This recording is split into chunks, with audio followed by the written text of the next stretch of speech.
नमस्कार। इस वक्त के बुलेटिन के साथ हाजिर हूं मैं अनुपम। प्रदेश की हर छोटी बड़ी खबरों को लेकर अखिलेश यादव के लिए समाजवादी पार्टी ने मांगी एनएसजी सुरक्षा। एसपी प्रवक्ता फखरुल हसन ने गृह मंत्री अमित शाह को पत्र लिखा है। सपा प्रवक्ता ने अपने पत्र में लिखा, पिछले कई दिनों से समाजवादी पार्टी अध्यक्ष को जान से मारने की धमकी मिल रही है। विपक्षी दलों के नेताओं की भी सुरक्षा पुख्ता होनी चाहिए। गृह मंत्री अमित शाह को पत्र लिखा है।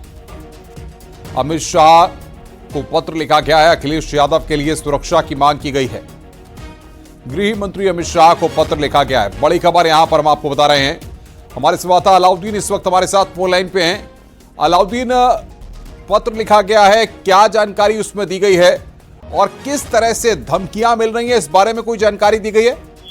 देखिए, साफ तौर से Z+ सुरक्षा पहले ही समाजवादी पार्टी के राष्ट्रीय अध्यक्ष अखिलेश यादव के पास है, लेकिन इसके साथ ही एनएसजी का कवर भी उनको प्राप्त था। इन तमाम मुद्दों को लेकर के समाजवादी पार्टी के जो प्रवक्ता हैं फखरुल हसन ने उन्हें गृह मंत्री अमित शाह को पत्र लिखा है। उसमें साफ तौर से इस बात का जिक्र किया गया है कि अखिलेश यादव जी को एक बार फिर से एनएसजी का कवर उनको दिया जाए, क्योंकि इससे पहले उनके पास एनएसजी कवर था जो कि हटा लिया गया था। और उन्होंने जो रेफरेंस दिया है वो रेफरेंस ये है कि पिछले कुछ दिनों में जिस तरह के राजनीतिक हालात हुए हैं, जिस तरह से खुलेआम धमकियां दी जा रही है, खासतौर से उन्होंने अपने पत्र में बीजेपी के नेताओं और गढ़ी सेना के लोगों का जिक्र किया है कि जिस तरह से लगातार धमकियां उनको दी जा रही हैं, इसके मद्देनजर कम से कम जो विपक्ष के नेता हैं उनकी सुरक्षा भी सुनिश्चित होनी चाहिए और ऐसे में उन लोगों के लिए भी सुरक्षा का प्रावधान होना चाहिए। हालांकि इससे पहले समाजवादी पार्टी की तरफ से इस तरह की मांग उठी कि खास तौर से ऐसे लोग जो लोग इस तरह की धमकियां दे रहे हैं उनके खिलाफ दंडात्मक कार्रवाई हो।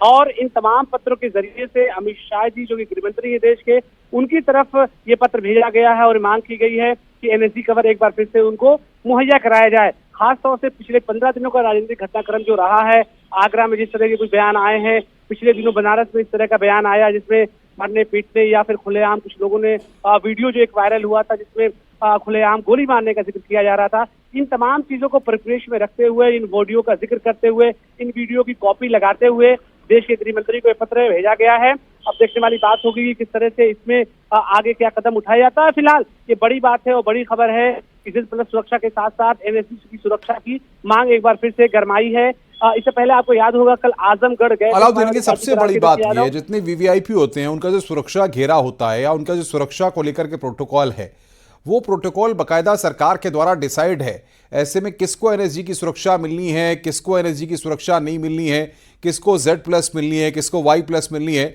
सरकार बाकायदा इसके लिए मानक तय करती है। तो अखिलेश यादव क्या उस मानक में, क्या उस प्रोटोकॉल में फिट बैठते हैं? देखिए, पिछले कुछ दिनों की जो घटनाएं हैं उसका रेफरेंस लेकर के पत्र लिखा गया है।